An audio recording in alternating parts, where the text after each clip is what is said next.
Hi, good morning, everyone. In the past years, the world has encountered a lot of earthquakes with big magnitude. Last week we did an earthquake drill, so today I'm gonna present to you how do earthquakes happen and some safety procedures when earthquakes happen. The Earth has tectonic plates, and these tectonic plates are like the three main layers of the Earth. That is the inner, the middle, and the outer. These tectonic plates are like a puzzle. When they start moving, they start pushing away from each other. They start pushing like against each other or bump into each other. So when the plates, they push against each other, it's when they break, because they have a lot of force. So it's when the earthquake happens. When the plates broke under the ground, it's called the focus point, and then on top of the ground is called the epicenter of the earthquake. Of course, we never know when the earthquake's gonna happen and where we're gonna be at when the earthquake happens. I have the story when I was with my family. We were eating. It was my mom, my brothers, and one uncle. I wasn't that close to that uncle, so we were eating, and then out of nowhere it started shaking. Everything started shaking. So I got up off the table, and I ran out. So I get really crazy. My mom went after me, and she hugged me. She was like, "Hey, come down. You know, it's okay." And I was crying and crying. We stayed outside for a little bit, and then after she went inside to get some sweaters because it was really cool outside. And so when she told me, "Hey, wait for me right here. I'm gonna go inside, get you some sweater," I hugged my uncle, and I didn't even talk to him. We were not that close, so I hugged him, you know, because I was really, really nervous. So it's crazy, but so I'm gonna say some safety procedures that we have to do when an earthquake happens. First of all, we have to calm down. We have to take things like calm down and then not get crazy. If we're inside a building, we have to go under a table or a bed, or just cover yourself with something that is hard, so in case of something falls off, it doesn't hurt your head. Don't try to run outside, because it's reported that the deaths happen because people is trying to get out of the building. That's how we get more hurt. When we're outside and an earthquake happens, we have to just stand not near walls or poles, power poles, or anything big, because they can fall off. And if we're driving, we have to try to just park in a safety place, because then we can crash. So today I presented to you some safety procedures of an earthquake and how earthquakes happen. So I hope that now that you know something about this, you won't get crazy next time we have an earthquake. Thank you.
All right, well, the presentation aspects, I think everything is pretty solid. You project well, your voice is easy to listen to. Occasionally the pronunciation is a little awkward.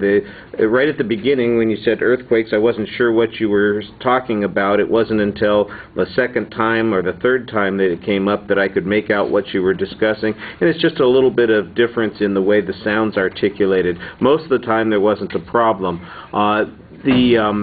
Visual factors, you've got nervous feet. You are anxious and shifting around a little bit, and you're kicking up. The camera is, I think, a little close to pick up on some of that, but it's like you are bouncing on your heels at one point and crossing your ankles a little anxiously, and kind of you kicked up your foot back behind you at one point. It just seemed a little strange. That's where all of your anxiety is coming out.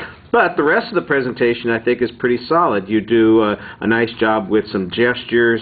You are engaged with the audience. You're looking around and talking to people. I thought it was a little odd that you took the notes up with you, since you never really made any reference to them, so you might as well get them out of your hands. You weren't dependent on the notes. I think what you need to do, though, is this is a speech where the content needs development.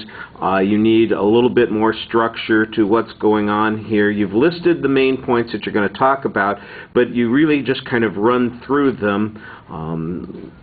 It's almost a preview of a speech as opposed to a speech itself. You've got a couple of good stories that you tell that make it interesting. I like that. But you need to follow it up, let's say, with some research on this or some expert advice. And this would be a place where some of that information could expand what you're talking about.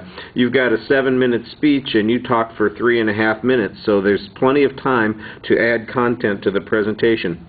It just seemed like it was a little underprepared. You're talking off the top of your head. You set up a structure for what you're going to talk about, but it sounds like you are mostly winging it instead of basing it on some content issues, some research that you've done. All right, thank you.